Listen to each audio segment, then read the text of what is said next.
Within about 20 minutes or so, certainly this hour at some point, CIA Director Bill Burns, one of the more competent members of an incompetent administration run by an infirm president, will be meeting with Benjamin Netanyahu in Israel. And I think Netanyahu is going to tell him that the initial Rafah operation of yesterday, today, it is ongoing, is limited, and that the big one is coming, whether or not the United States sends the bombs that would make it more precise. The delegation that Israel sent to Cairo has been given instruction, the mid-level delegation, they're done with this stuff. Israel, according to the Financial Times, threatens to expand the Rafah operation as the U.S. struggles to revive talks. You know, I think you listen to Mr. Burns. He's a smart guy. Nod your head and say, look, I understand why you're here. This is why they're there. Right, here is the Wall Street Journal story from this morning. On campus and in Gaza, chaos threatens Biden's campaign. Now, I pulled one quote from this over on my account at X, which I would encourage you to cut and paste to everyone. They find a member of Congress.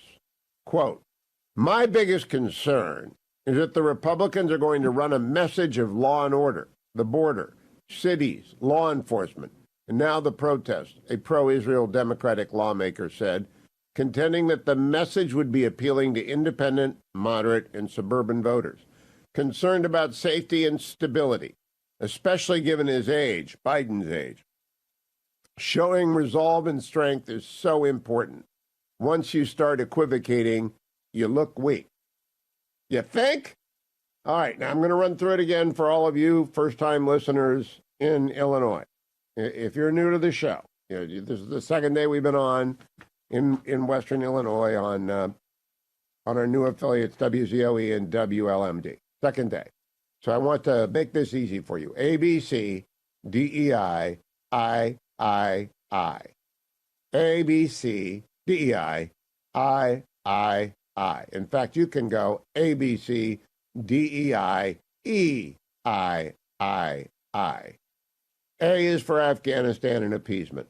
The collapse of the first, the appeasement of China and everyone else. B is the border, and you know that 10 million people have crossed over the border without permission, and the flow continues. C is crime, and you're afraid of it or you're not. And if you have any, there was a gunman in Allegheny County. The Fox News story this morning stunned me.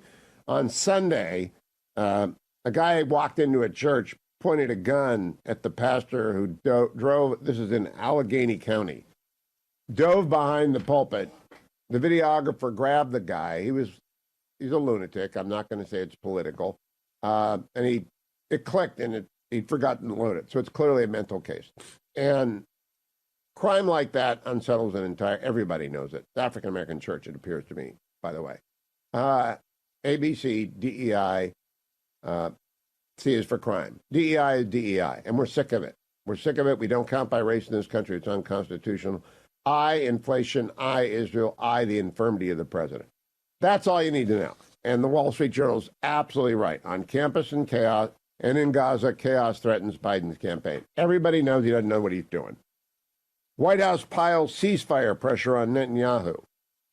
It's not going to work because Netanyahu and the entire war cabinet, I quoted Benny Gantz yesterday, they're going to destroy Hamas in Rafah.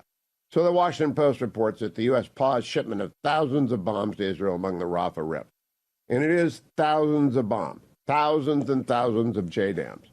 It's also in the Times of Israel. U.S. confirms holding up sale of heavy bombs it feared Israel would use in Rafah. They're precise munitions. What to know about the gaps between Israel and Hamas on the ceasefire proposal? That's what the New York Times headline is. You know what the gap is? Hamas doesn't want to negotiate. They don't. They want Israel to withdraw. Israel's not going to withdraw. Israel's not going to commit to end the war because they're going to destroy Hamas.